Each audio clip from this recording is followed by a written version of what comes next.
Experience without theory is blind, but theory without experience is mere intellectual play. He who is cruel to animals becomes hard also in his dealings with men. We can judge the heart of a man by his treatment of animals. All our knowledge begins with the senses, proceeds then to the understanding, and ends with reason. There is nothing higher than reason. Always recognize that human individuals are ends, and do not use them as means to your end. I had therefore to remove knowledge in order to make room for belief. By a lie, a man annihilates his dignity as a man. Act that your principle of action might safely be made a law for the whole world.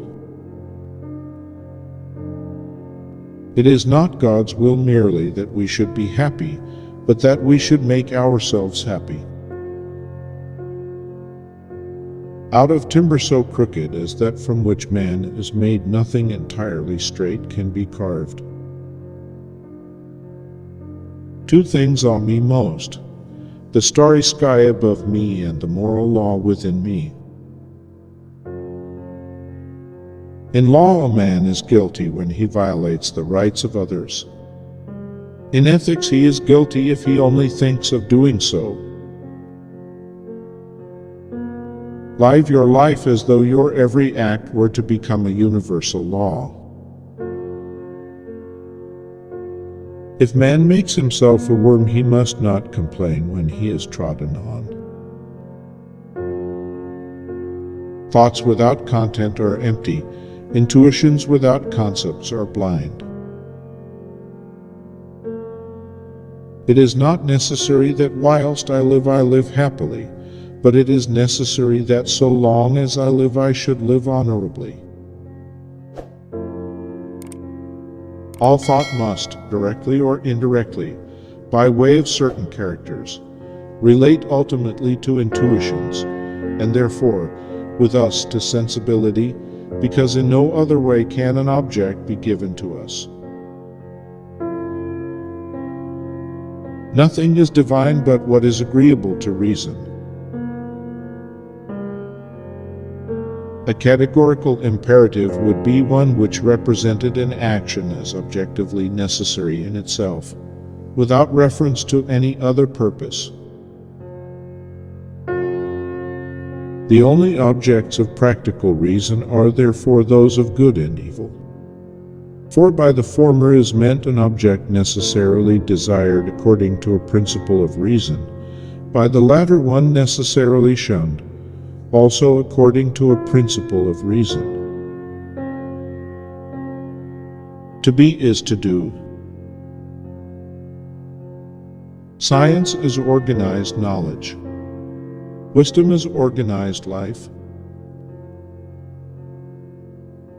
Ingratitude is the essence of vileness. It is beyond a doubt that all our knowledge begins with experience. Metaphysics is a dark ocean without shores or lighthouse, strewn with many a philosophic wreck. All the interests of my reason, speculative as well as practical, combine into three following questions. 1. What can I know? 2. What ought I to do? 3. What may I hope?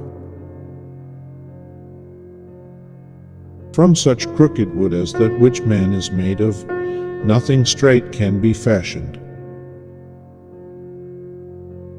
Intuition and concepts constitute the elements of all our knowledge, so that neither concepts, without an intuition in some way corresponding to them, nor intuition without concepts, can yield knowledge.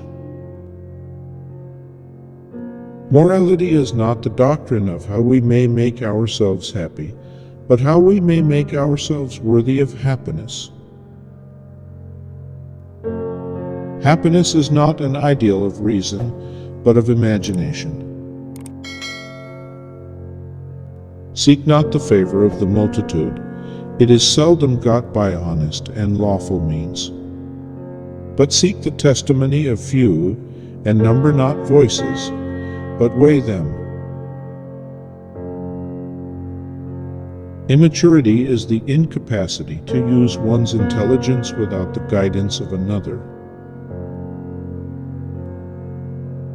What can I know? What ought I to do? What can I hope? Religion is the recognition of all our duties as divine commands. May you live your life as if the maxim of your actions were to become universal law. Even philosophers will praise war as ennobling mankind, forgetting the Greek who said, "War is bad in that it begets more evil than it kills." But although all our knowledge begins with experience, it does not follow that it arises from experience. So act that your principle of action might safely be made a law for the whole world.